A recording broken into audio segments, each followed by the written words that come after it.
Hello les gars, j'espère que vous allez bien, on est mercredi, on se retrouve pour une nouvelle vidéo et aujourd'hui vous allez voir que la vidéo va être assez rapide parce que ça va être 5 choses what the fuck que j'ai vues en Corée du Sud. Donc des choses qui m'ont un petit peu étonnée, c'est des choses auxquelles je pensais la semaine dernière, je sais pas pourquoi, je me suis posée et je me suis dit mais attends mais il y a ça en Corée que j'ai vu, ce serait marrant d'en parler dans une vidéo. Donc c'est parti, tout simplement j'ai pris ma caméra et je me suis dit let's go, je vais vous raconter tout ça. Avant ça, n'oubliez pas de vous abonner à cette chaîne YouTube si c'est pas déjà fait, n'oubliez pas aussi de me rejoindre sur Instagram, c'est inessai.yt. Je pense qu'il va y avoir un concours dans quelques semaines parce que j'ai acheté énormément de skincare coréenne. Le problème c'est que j'en ai acheté vraiment beaucoup et que je pars, vous savez, en Corée du Sud en septembre. Je veux pas les garder en France alors que je serai en Corée du Sud et que je pourrai en acheter là-bas.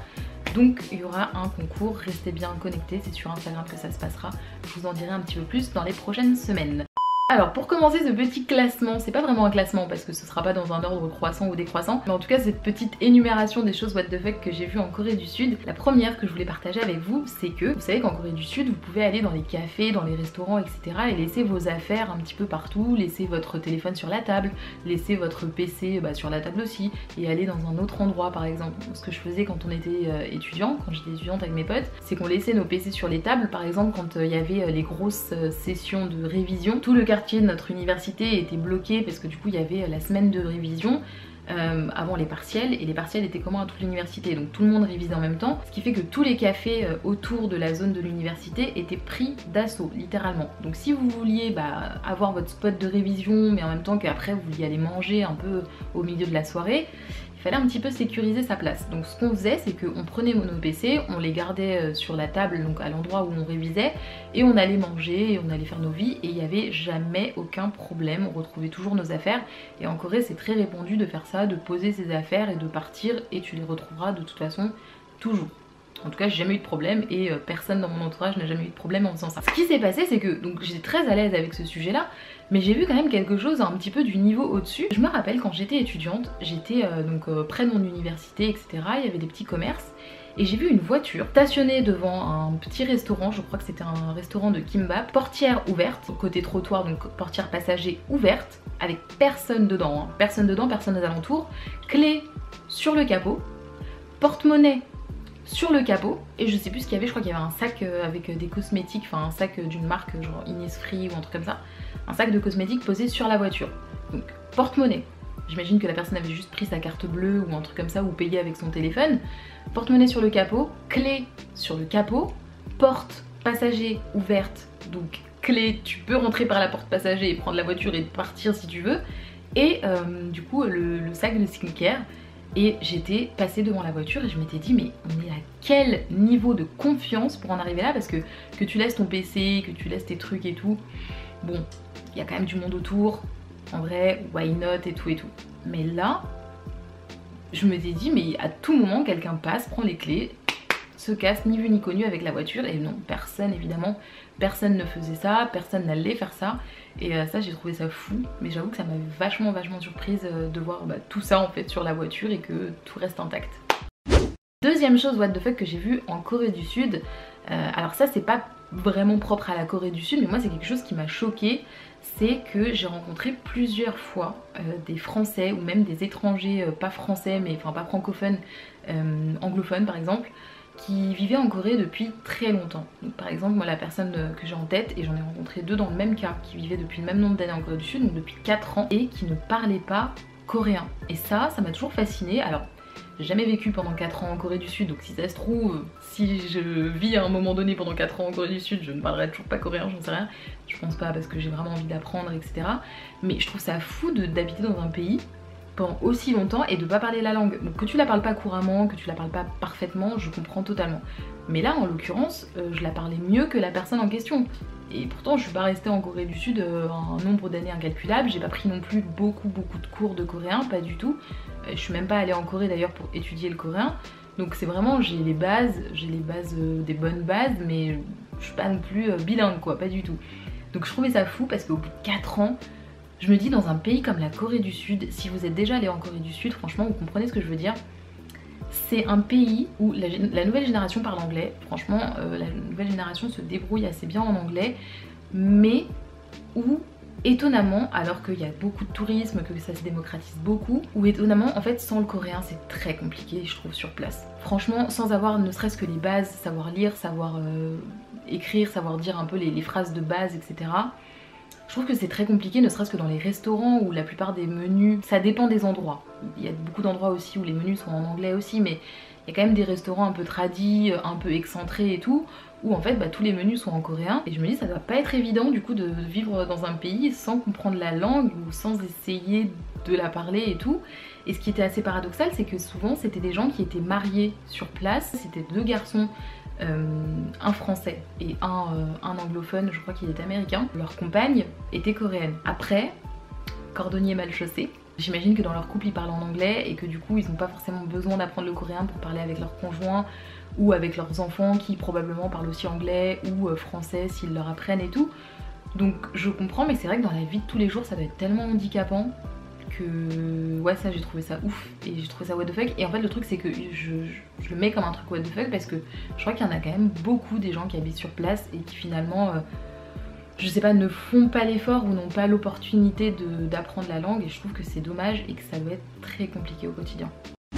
Alors un autre truc aussi what the fuck en Corée du Sud, et ça c'est très drôle parce que pour le coup j'ai une copine à moi qui en parlerait mieux que moi, qui s'appelle Anta, d'ailleurs si tu passes par là je te fais des bisous, parce qu'elle se souvient très très bien des anecdotes et moi je les ai un petit peu oubliées, je l'ai mis dans cette liste mais j'ai un peu oublié le contexte exact. Mais ça m'est arrivé plusieurs fois de me balader à Hongdae notamment, ou à Itaewon, enfin bref dans des quartiers un peu festifs et tout, et à des heures où effectivement les gens n'étaient pas forcément très sobres, de me faire courser par des garçons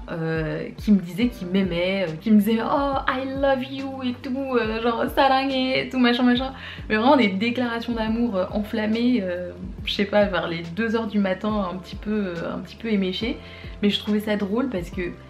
je pense que je suis pas la seule à qui ça arrivait, ça a dû arriver à beaucoup d'expats ou de personnes qui partent en voyage en Corée du Sud, mais je trouve ça drôle parce qu'en fait en France c'est quand même assez rare, même quand les gens sont vraiment bourrés, d'avoir un élan pareil d'amour et tout envers les étrangers. Enfin je trouve ça assez fun franchement, genre petite anecdote, mais je trouve ça vraiment très très drôle. Et c'était toujours très mignon, très bienveillant et tout, et très rapide, mais c'est des expériences un peu inattendues on va dire. Autre chose what the fuck en Corée du Sud, mais ça j'ai déjà dû en parler sur la chaîne parce que franchement c'est un truc qui me choque toujours autant, mais ça m'a rechoqué en fait l'année dernière, en 2022 quand je suis retournée en Corée du Sud, c'est que les gens dorment dans la rue après les boîtes. En fait ça fait un peu écho à ce que je vous ai raconté au début de la vidéo, à savoir quand les gens posent un petit peu des effets personnels etc à des endroits publics et qu'ils n'ont pas peur de se faire voler. Bah en fait de la même manière il y a des gens, et c'est pas rare du tout vraiment, toujours dans les quartiers que je vous ai cités, Hongdae, Itaewon, peut-être Gangnam, je sais pas, je sors pas trop à Gangnam, mais en tout cas Hongdae sûr à 100%, Itaewon idem, de voir des gens qui dorment dans la rue parce qu'ils sont trop bourrés et que en fait juste ils s'endorment comme ça avec leur téléphone sur eux, mais vraiment dans la rue. Quand je vous dis dans la rue, c'est pas sur le petit banc dans un petit coin, non, c'est genre vraiment, il y en a certains, ils sont sur, je sais pas, sur le trottoir devant un magasin, mais vraiment, enfin, sur la place publique quoi. Et je trouve ça fou parce que je me pose toujours 2 questions. 1, comment est-ce qu'on arrive à être alcoolisé au point, vraiment au point de pouvoir s'endormir dehors dans la rue comme ça, à des endroits aussi random, avec son téléphone sur le corps et tout. Et 2, comment est-ce que ça se fait que les amis de ces personnes-là, parce que c'est vraiment des personnes jeunes, hein, genre c'est des personnes qui ont notre âge et tout, comment ça se fait que les amis de ces personnes-là soient rentrés chez elles sans secourir leurs potes en fait. Donc je sais pas, j'ai jamais vu cette scène où les amis, enfin où la personne s'endort, je sais pas, et que les amis se barrent et tout. J'ai jamais vu ça, j'ai jamais vu ça en direct live, je voyais toujours la pré-scène donc où la personne dormait. Mais je me suis toujours posé la question et je n'ai pas de réponse à ce jour, mais je trouve ça très très fou en tout cas.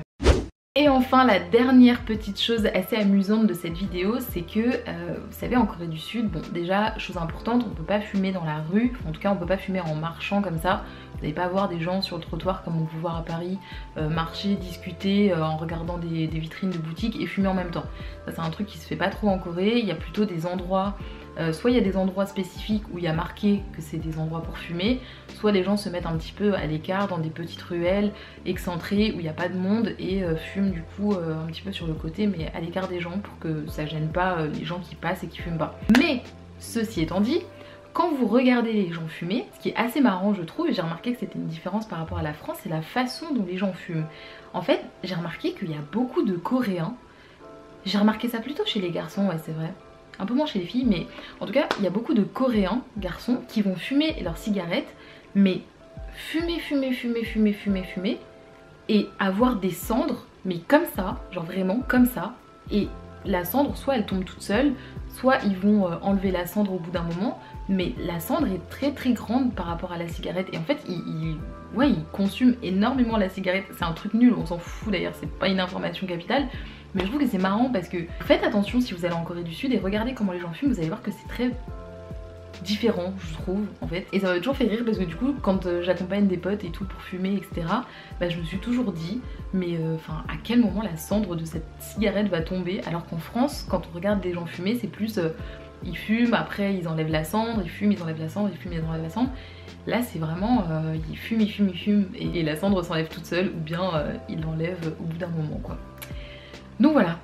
Et c'est déjà la fin de cette vidéo, j'espère qu'elle vous a plu. N'hésitez pas à mettre un petit peu en commentaire si vous avez déjà été en Corée du Sud ou que vous vous intéressez à la culture coréenne, me mettre un petit peu des choses what the fuck que vous avez vues, que vous avez pu constater, ou dont vous avez entendu parler, pourquoi pas. Et s'il y a suffisamment d'informations comme ça, pourquoi pas en faire une vidéo à partir de vos informations, ça pourrait être intéressant. Donc n'hésitez pas à me le commenter ou à m'envoyer d'ailleurs sur Instagram, pourquoi pas aussi, les deux fonctionnent, c'est inessaï.yt. Et d'ici là, en attendant de voir vos commentaires, de recevoir vos messages, je vous fais des gros bisous, je vous dis à la semaine prochaine pour une nouvelle vidéo et prenez soin de vous.